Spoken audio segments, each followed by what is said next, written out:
Welcome back to Divan's Biology. My name is Dr. Aruna Divan. In the last video, we talked about the basic concepts of photosynthesis and photosystems. Photosynthesis में actually दो type के reactions होते हैं, light reaction and dark reaction. Light reaction जो है वो अकर होता है लाइट में, in the presence of light. लेकिन डार्क रिएक्शन को हम डार्क रिएक्शन कहते हैं, बट इट्स नॉट नेसेसरी कि उसको डार्क ही चाहिए to accomplish its work. Dark reaction actually एक लेमन लैंग्वेज में यूज़ करते हैं बिकॉज उसको लाइट की रिक्वायरमेंट कंपल्सरीली नहीं है. It can also occur in dark, इसलिए हम उसको डार्क रिएक्शन कहते हैं. बट आज अभी मेनली हम लाइट रिएक्शन से स्टार्ट करते हैं. लाइट रिएक्शन एक्चुअली एक फर्स्ट ऐसा स्टेप है फोटोसिंथेसिस करने के लिए जिसमें सोलर एनर्जी जो है वो कन्वर्ट होती है chemical energy in the form of ATP and NADPH. Last video में हमने फोटोसिंथेसिस का बेसिक कंसेप्ट अच्छे से देख लिया है. फोटोसिंथेसिस में जो हमारी रिक्वायरमेंट्स हैं, प्लांट्स की जो रिक्वायरमेंट्स हैं, कार्बन डाइऑक्साइड, वाटर, क्लोरोफिल, ये सब कहाँ से आता है वो हम अच्छे से समझ चुके हैं. फोटोसिस्टम्स क्या होते हैं वो भी हमने लास्ट वीडियो में अच्छे से समझ लिया है. अब आज हम नॉन साइक्लिक फोटोफॉस्फोरिलेशन जिसकी बात कर रहे हैं उसमें एक्चुअली क्या होता है, there are two types of photophosphorylation. Photophosphorylation को अगर हम समझने की कोशिश करते हैं तो फोटो मीन्स लाइट, सबको पता है फोटो का मतलब लाइट होता है.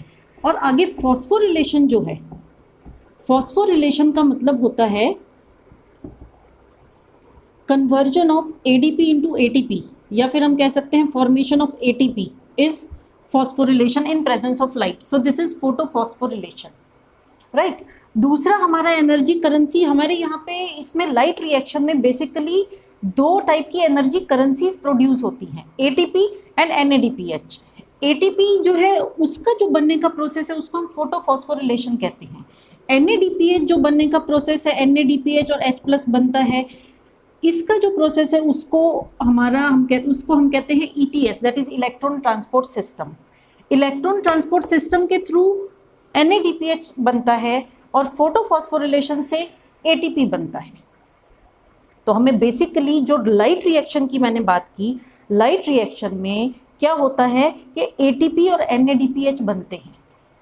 यही ATP और NADPH जो है ये ऐसी एनर्जी करेंसीज हैं जिनके बिना फोटोसिंथेसिस नहीं अकर हो सकता. फोटोसिंथेसिस में बेसिकली हमें कार्बन डाइऑक्साइड को कन्वर्ट करना है कार्बोहाइड्रेट्स में.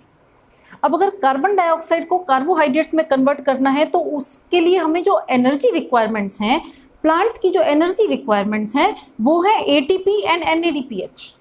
अब ये ATP और NADPH जब तक नहीं बनते हैं तब तक फोटोसिंथेसिस कंप्लीट नहीं हो सकता है, कार्बोहाइड्रेट्स नहीं बन सकते. इसलिए सबसे पहले अकर होता है light reaction.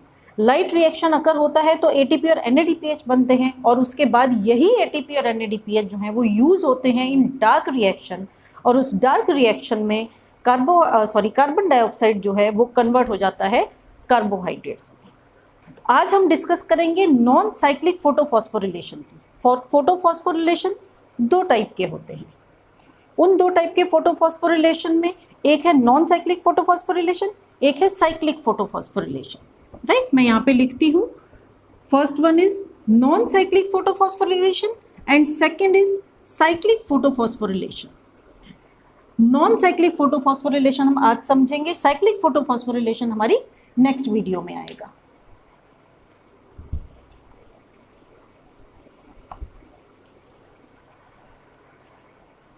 Non cyclic photophosphorylation start करने के लिए हमें पहले उसको अच्छे से समझने के लिए पहले हम देखते हैं कि एक हम बड़ा सा क्लोरोप्लास्ट बनाते हैं. ये सब कहाँ हो रहा है, हमने जो फोटो सिस्टम्स पढ़े थे ना वो हमने इसीलिए पहली वीडियो में फोटोसिंथेसिस और फोटो सिस्टम का कंसेप्ट अच्छे से क्लियर कर लिया था क्योंकि वो सब अब यहाँ पे यूज होने वाला है. आपको मैंने क्लोरोप्लास्ट का स्ट्रक्चर भी बताया था. अब ये एक बड़ा सा क्लोरोप्लास्ट है, राइट. इस क्लोरोप्लास्ट के अंदर आपको पता है थाइलेकॉइड जो है वो कॉइन जैसे थाइलेकॉइड्स होते हैं जो एक दूसरे के ऊपर स्टैक बनाते हैं. पिछली वीडियो में हमने क्लियर कर चुके हैं, इसको हम कहते हैं ग्रेनम, राइट. लेकिन आज हम इसको स्टडी नहीं करेंगे, दिस इज ऑलरेडी डन. आज हम एक बड़ा सा इसमें थाइलेकॉइड बनाएंगे, बड़ा सा हम थाइलेकॉइड बनाएंगे. थाइलेकॉइड के अंदर हम क्या बनाएंगे, ये इसकी मैंने आपको बताया था थाइलेकॉइड की दो लेयर्स होती हैं, फॉस्फोलिपिड बाइलेयर, राइट। और यहां पे हमारा क्या होता है, फोटोसिस्टम 2, और इधर होता है हमारा photosystem 1। Okay, this is photosystem 2 and this is photosystem 1। Photosystem 2 जो है उसमें हमारा जो रिएक्शन सेंटर होता है, यहाँ पे रिएक्शन सेंटर है। रिएक्शन सेंटर, इसके आसपास बहुत सारे पिगमेंट्स हैं, ये सारा स्ट्रक्चर हम पहले ही समझ चुके हैं। रिएक्शन सेंटर में क्या होता है, क्लोरोफिल ए मॉलिक्यूल होता है जिसकी एब्जॉर्प्शन पीक जो है, अगर फोटोसिस्टम 2 है तो एब्जॉर्प्शन पीक उसकी 680 नैनोमीटर है, और अगर PS1 है तो उसकी एब्जॉर्प्शन पीक है 700 नैनोमीटर, राइट। यहाँ पे हम फिर से इसका एक रिएक्शन सेंटर बनाएंगे। रिएक्शन सेंटर के आसपास हम इसके पिगमेंट्स बनाएंगे। ओके, अब ये जो रिएक्शन सेंटर है, यहाँ पे आपको याद रखना है कि क्लोरोफिल मॉलिक्यूल है। ओके, अब हम आगे बढ़ते हैं। अब क्या है इसमें कि ये जो फोटोसिस्टम 2 है, राइट, यहाँ से सनलाइट आती है in the form of photons. ये सनलाइट जो आती है, ये फोटॉन्स जो है, इनको कौन एक्सेप्ट करेगा, ये पिगमेंट्स एक्सेप्ट करेंगे। ये पिगमेंट्स एक्सेप्ट करके किसको देंगे, रिएक्शन सेंटर को देंगे। रिएक्शन सेंटर को जब ये पिगमेंट्स फोटॉन्स देते हैं तो क्या होता है, रिएक्शन सेंटर के इसमें जो इलेक्ट्रॉन्स हैं, क्लोरोफिल एटम के जो इलेक्ट्रॉन्स हैं वो एक्साइट होते हैं। एक्साइट होके यहाँ पे इलेक्ट्रॉन एक्सेप्टर बैठा है, राइट। यहाँ का इलेक्ट्रॉन एक्सेप्टर क्या है, उसका नाम है pheophytin, PHEO, pheophytin. Pheophytin is the first electron acceptor in PS2। Primary electron acceptor कहते हैं इसको, हम क्या कहते हैं, प्राइमरी इलेक्ट्रॉन एक्सेप्टर। ओके, तो आपको याद क्या रखना है, ये हमारा बहुत इंपॉर्टेंट पॉइंट है जो हमारे मोस्टली एग्जाम्स में पूछने के काम आता है कि प्राइमरी इलेक्ट्रॉन एक्सेप्टर किसका, PS2 का कौन सा है, फियोफाइटिन। अब क्या होता है, अब यहाँ से जो इलेक्ट्रॉन्स हैं वो इनके पास चले गए। प्राइमरी इलेक्ट्रॉन एक्सेप्टर ने एक्सेप्ट कर लिया इलेक्ट्रॉन को।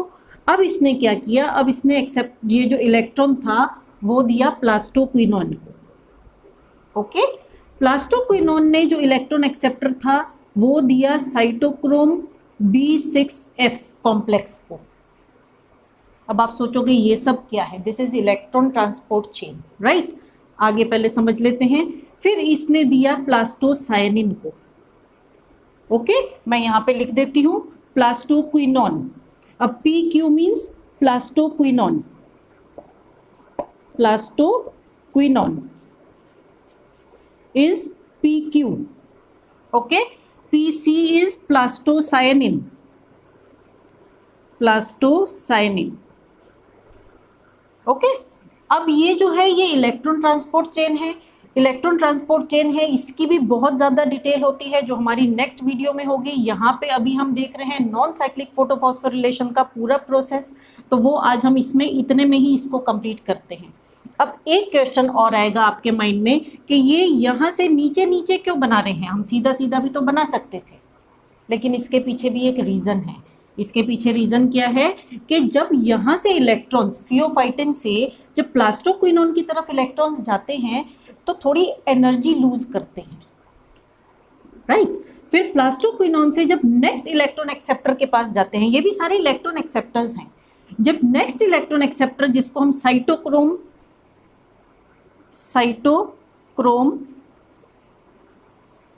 B6F, राइट, जब यहाँ पे जाते हैं तो और एनर्जी लूज करते हैं, इसलिए हम इसको हम कहते हैं डाउनहिल, क्योंकि एनर्जी लूज करते जा रहे हैं। इसके बाद फिर जब इलेक्ट्रॉन्स जो हैं ये प्लास्टोसाइनिन इनको एक्सेप्ट करता है, इलेक्ट्रॉन्स को वापस से एनर्जी लूज करता है।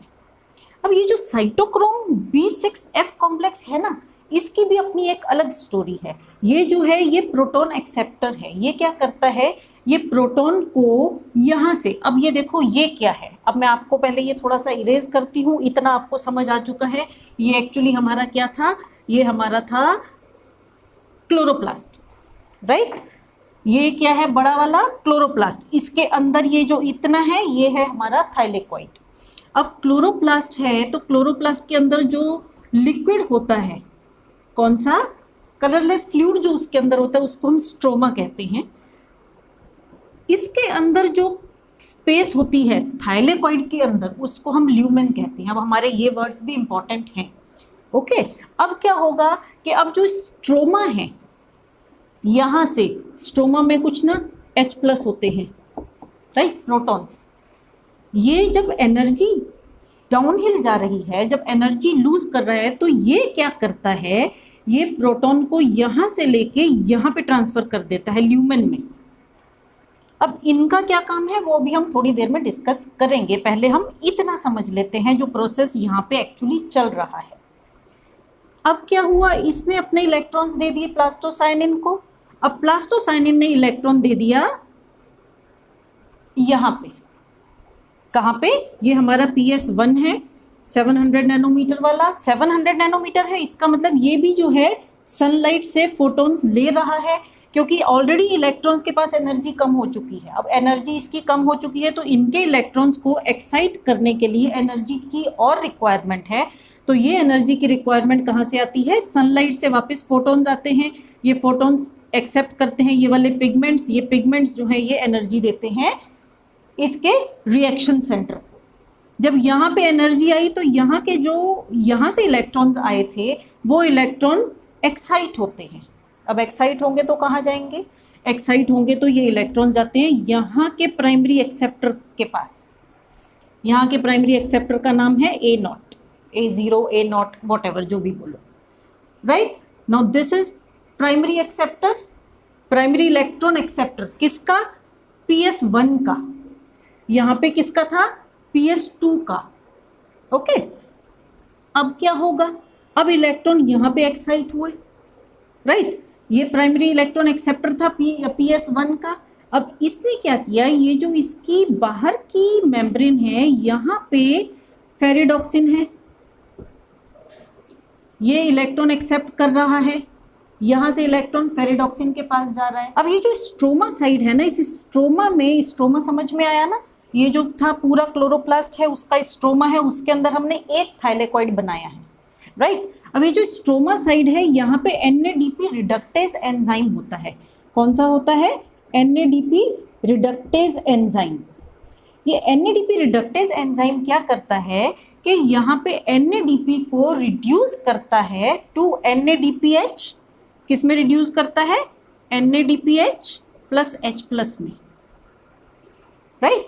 तो यहाँ पे क्या बना, यहाँ पे NADPH तो हमारा बन गया। मैंने आपसे क्या कहा था कि इसमें हमें बनाना है ATP और NADPH। ये दो चीज़ें क्यों बनानी है, because these are the energy currencies.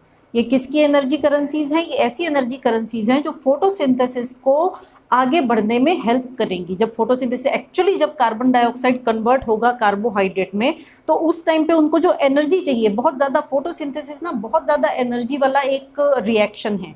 तो जब वो एनर्जी चाहिए तो वो एनर्जी हमारे NADP और ATP के फॉर्म में होती है। अब NADPH तो हमारा बन गया, दूसरा हमारा ATP अभी बाकी है, राइट। तो दूसरी एनर्जी करेंसी जो है वो हमारी कहाँ से बनेगी, वो हमारी यहाँ पे बनेगी। यहाँ पे कैसे बनेगी, मैंने आपसे अभी बताया था कि ये ल्यूमेन है, राइट। इसको याद रखना, ये ल्यूमेन है। अब इस ल्यूमेन में मैं थोड़ी जगह खाली करती हूँ, मुझे यहाँ पे H+ डालने हैं। यहाँ से साइटोक्रोम से इधर H+ आ रहे थे, राइट। अब मैं आपको ये बताने जा रही हूँ कि यहाँ पे हमें H+ की रिक्वायरमेंट क्यों थी। यहाँ से एवरी साइकिल में साइटोक्रोम जो है वो H+ अंदर भेज रहा है प्रोटॉन्स, और H+ हमें कहाँ से आएंगे। आपने ये सोचा कि जब यहाँ से इलेक्ट्रॉन्स चले गए आगे तो ये वापस से इधर रिएक्शन सेंटर में इलेक्ट्रॉन्स कहाँ से आएंगे, उनको वापस फिल कौन करेगा इलेक्ट्रॉन्स से। उनको फिल करने के लिए हमारे यहाँ पे इनर साइड में एक प्रोसेस होता है जिसको हम कहते हैं फोटोलाइसिस। क्या कहते हैं, photolysis. Lysis is breakdown, photo means light की वजह से जो यहाँ पे ब्रेकडाउन, लाइट रिएक्शन में जो ब्रेकडाउन, किसका ब्रेकडाउन, वाटर का ब्रेकडाउन। अभी तक हमने सोचा, हमने फोटोसिंथेसिस में कार्बन डाइऑक्साइड और वाटर यूज़ किया था in the presence of chlorophyll and sunlight. तो जो कार्बन डाइऑक्साइड है वो मैंने आपको बताया वो हमारा डार्क रिएक्शन में यूज होगा, ओके। जो वाटर है वो तो अभी तक कहीं यूज ही नहीं हुआ। वाटर लेके रखा प्लांट्स ने, मैंने बताया था जाइलम से लेके रखा, लेकिन उसका काम क्या था? अब उसका काम यहाँ पे आया है। क्या काम आया है?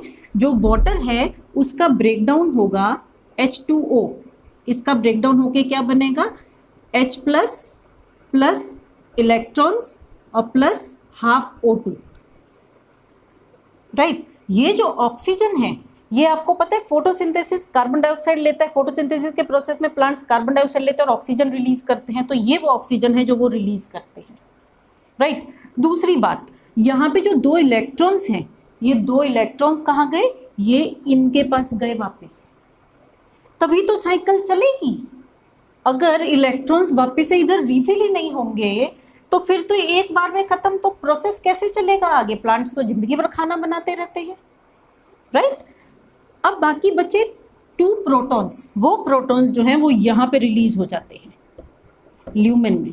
अब आप कहोगे ल्यूमेन में प्रोटॉन्स इकट्ठे करते जा रहे हैं हम, इनका करना क्या है वो अभी हम थोड़ी देर में करते हैं, राइट। अब यहाँ से यूज हो गए। अब यहाँ पे जो NADP रिडक्टेज था ना, इसने भी जब रिड्यूस किया तो रिड्यूस करके यहाँ से स्ट्रोमा साइड से H+ को यूज किया था, स्ट्रोमा साइड से H+ को यूज किया था। इसका मतलब स्ट्रोमा से H+ कम होते जा रहे हैं, ल्यूमेन में H+ बढ़ते जा रहे हैं, तो क्या बना? प्रोटॉन ग्रेडियंट बना, राइट। इससे प्रोटॉन ग्रेडियंट बना। अब हमारे लिए प्रोटॉन ग्रेडियंट बनाना बहुत जरूरी था, क्यों? क्योंकि अभी तक ATP नहीं बना है। ATP बनाने के लिए इस प्रोटॉन ग्रेडियंट की रिक्वायरमेंट थी हमें, राइट। तो फोटोलिसिस कहाँ पे हुआ था? मैं इसको भी हटा रही हूँ, अब मैं इसको भी हटा रही हूँ, हमें थोड़ा सा और समझना है। फोटोलाइसिस जो है वो यहाँ पे हुआ था, राइट, इधर फोटोलाइसिस हुआ था। अब हमारे पास इसमें बहुत सारे H+ इकट्ठे हो चुके हैं, H+ यहाँ पे स्ट्रोमा में कम हो चुके हैं, ल्यूमन में बहुत सारे बढ़ चुके हैं। अब हमें इनका करना क्या है? जब ग्रेडियंट बन जाता है तो वो अपने आप को वापस ठीक करने के लिए यहाँ से निकलने की कोशिश करते हैं। अब इनके निकलने का रास्ता कौन सा है? इनका निकलने का रास्ता यहाँ पे इसकी मेम्ब्रेन में है, थाइलेकॉइड की मेम्ब्रेन में है। थाइलेकॉइड की मेम्ब्रेन में आपको क्या मिलेगा? थाइलेकॉइड की मेम्ब्रेन में आपको ATP सिंथेज मिलेगा, एक टाइप ऑफ एंजाइम है। उसके 2 पार्ट्स होते हैं, F0 F1, इसको हम F0 F1 कॉम्प्लेक्स भी कहते हैं, इसको हम ऑक्सीजोम भी कहते हैं, ये वर्ड्स याद रखना। और ये हमारा ATP सिंथेज होता है, राइट, एंजाइम है। इसके जो 2 पार्ट्स होते हैं, इसके 2 पार्ट्स मैंने आपको बताया, एक F0 और एक F1। तो ये जो F0 है वो हमारा यहाँ पे होता है, F1 जो है वो हमारा इससे बाहर यहाँ पे होता है, right. This is F0 part and this is F1 part. ये ना एक रोटर की तरह होता है, एक ऐसी मशीन होती है जो जोर जोर से गोल गोल घूमती है और यहाँ से H+ को निकाल के इधर से बाहर करती जाती है। बाहर कहाँ पे? ये हमारा जो स्ट्रोमा है इसमें, राइट, यहाँ पे स्ट्रोमा है, ये क्लोरोप्लास्ट है, तो ये यहाँ पे स्ट्रोमा में H+ को वापस डालते जाएंगे। वाई? बिकॉज स्ट्रोमा में H+ कम हो गए थे, यहाँ पे H+ ज़्यादा हो गए थे, तो प्रोटॉन ग्रेडियंट बन गया था। अब उसको ठीक करने के लिए यहाँ से प्रोटॉन्स बाहर आते हैं और स्ट्रोमा में आ जाते हैं और उसको बैलेंस करते हैं। अब इसके ड्यूरेशन में क्या होता है? जब यहाँ से H+ निकल रहे हैं ना, तो जो एनर्जी है वो एनर्जी किस में यूज होती है? ADP और फॉस्फेट, इसको कन्वर्ट करके क्या बनता है? ATP। समझ में आया? ADP और फॉस्फेट जो हैं ये इसकी एनर्जी यूज करते हैं और क्या बना देते हैं? ATP बना देते हैं। तो बन गया हमारा दूसरी एनर्जी भी, एनर्जी करेंसी ATP। यहाँ पे हमारा क्या बना था? NADPH plus H+, right. हमें 2 एनर्जी करेंसीज बनानी थी, NADPH और ATP। अब आप कहेंगे कि इसमें नॉन साइक्लिक वर्ड क्यों डाला फोटोफॉस्फोरिलेशन में? फोटोफॉस्फोरिलेशन ठीक है, फोटोफॉस्फोरिलेशन मीन्स हमने ATP बनाया। ETS भी ठीक है, चलो ETS के लिए हमने ETS यूज करके हमने NADPH भी बना दिया, रिड्यूस कर दिया NADP को, NADPH बन गया हमारा। अब इसमें नॉन साइक्लिक हमने इसलिए बोला क्योंकि यहाँ से, अब मैं दूसरा कलर यूज करती हूँ, यहाँ से जो इलेक्ट्रॉन हैं वो ऊपर गए, इधर गए और वापस इधर गए, वापस तो आए नहीं, वो इलेक्ट्रॉन्स वापस नहीं आए, राइट। तो वो वाली साइकिल तो चली नहीं इलेक्ट्रॉन्स की, इसलिए हम इसको नॉन साइक्लिक कहते हैं, नॉन साइक्लिक फोटोफॉस्फोरिलेशन। इसका एक और नाम है, क्या नाम है? Z scheme. Why Z scheme? इसको हम जेड स्कीम के नाम से भी जानते हैं। Why Z scheme? क्योंकि आप देखो मैंने ये शेप बनाई, ये कैसी बनी? नीचे से ऊपर, ऊपर से नीचे, ऐसे करके। तो इसको अगर हम सीधा करके देखेंगे तो it looks like Z, an alphabet Z, इसलिए हम इसको जेड स्कीम भी कहते हैं। समझ में आया? ये क्या था हमारा? ये था हमारा लाइट रिएक्शन। लाइट रिएक्शन हमने इसको क्यों कहा था, मैं थोड़ा सा समराइज करती हूँ, थोड़ा बड़ा प्रोसेस था। लाइट रिएक्शन हमने इसको इसलिए कहा था क्योंकि इसमें हमें लाइट की ज़रूरत थी। ये देखो यहाँ से सनलाइट आई थी, राइट? अगर सनलाइट नहीं आती और इसका जो वेवलेंथ है 680 से नीचे जब तक रहता है तब तक ये वाला फोटो सिस्टम काम करता है, और जब वो 700 हो जाता है तब हमारा ये फोटो सिस्टम काम करता है, राइट? तो सनलाइट में आई थी, उसके फोटॉन्स आए थे। यहाँ पे जो रिएक्शन सेंटर है, रिएक्शन सेंटर में क्लोरोफिल ए मॉलिक्यूल्स थे, डाइमर ऑफ क्लोरोफिल ए था, और यहाँ से इन्होंने एक्सेप्ट किया आसपास के जो पिगमेंट्स थे, उन पिगमेंट्स ने फोटोन एक्सेप्ट किया, फोटोन एक्सेप्ट करके रिएक्शन सेंटर को दिया। रिएक्शन सेंटर में जो यहाँ से इलेक्ट्रॉन्स, पहले उनके पास जो ऑलरेडी इलेक्ट्रॉन्स थे वो आगे मूव कर गए, फिर इन इलेक्ट्रॉन्स को रिफिल किसने किया? फोटोलाइसिस से रिफिल हुआ वो वाटर जो था उसने ब्रेक डाउन होके क्या क्या बनाया था? 2 प्रोटॉन्स बनाए थे जो ल्यूमेन में आ गए, 2 इलेक्ट्रॉन्स बनाए थे जो इधर चले गए, और O2 बनाया था जो रिलीज हो गया, राइट? अब इसके बाद क्या हुआ? यहाँ पे प्राइमरी इलेक्ट्रॉन एक्सेप्टर बैठा था फियोफाइटिन नाम का, मैंने आपको नाम बताया था फियोफाइटिन। वहां से इस इलेक्ट्रॉन एक्सेप्टर ने इधर से इलेक्ट्रॉन एक्सेप्ट किया, this was primary electron acceptor. बहुत इंपॉर्टेंट क्वेश्चन होता है ये। फिर इसने इसको इलेक्ट्रॉन दिया प्लास्टोक्विनोन को, प्लास्टोक्विनोन ने इस साइटोक्रोम B6F कॉम्प्लेक्स को दिया, इसने प्लास्टोसाइनिन को दिया, क्या दिया? इलेक्ट्रॉन्स दिए। इलेक्ट्रॉन्स यहाँ से इधर चले गए, लेकिन अभी इनके पास इलेक्ट्रॉन्स के पास ना एनर्जी लूज हो गई थी, इतनी एनर्जी नहीं थी कि वो एक्साइट हो सके। तो उसकी और एनर्जी देने के लिए जब 700 नैनोमीटर की लाइट आई तो उसने इनको एनर्जी दी, उनके फोटोन से एनर्जी मिली, एनर्जी मिलके वो यहाँ का प्राइमरी इलेक्ट्रॉन एक्सेप्टर जो है उसने उनको एक्सेप्ट किया। फिर आगे फेरिडॉक्सिन के पास गया, फेरिडॉक्सिन से NADP रिडक्टेज जो था, NADP रिडक्टेज एंजाइम ने रिड्यूस करके NADPH बना दिया, राइट? NADPH बना। यहाँ पे जब ल्यूमेन में बहुत सारे प्रोटॉन्स इकट्ठे हो गए तो वो प्रोटॉन ग्रेडियंट जो बना था वो ठीक करने के लिए ये जो F0 F1 कॉम्प्लेक्स है या ATP सिंथेज है या फिर जिसको हम ऑक्सीजोम कहते हैं वो है, यहाँ से ये प्रोटॉन्स बाहर निकले और साथ में ADP से ATP बन गया। हमारे दोनों एनर्जी करेंसीज रेडी हैं। इससे हमारा लाइट रिएक्शन कौन सा? नॉन साइक्लिक वाला। अभी हमारे पास साइक्लिक वाला भी लाइट रिएक्शन है जो हम आपको नेक्स्ट वीडियो में बताएंगे। नॉन साइक्लिक वाला जो है, इतना आपको समझ में आ गया है तो साइक्लिक वाला जो है वो बहुत जल्दी समझ में आ जाएगा, राइट? अगर आपको इसमें कोई डाउट है, कुछ भी आपको डाउट होता है तो आप कमेंट बॉक्स में लिख सकते हैं, आपके डाउट्स इमीडिएटली क्लैरिफाई किए जाएंगे। Thank you.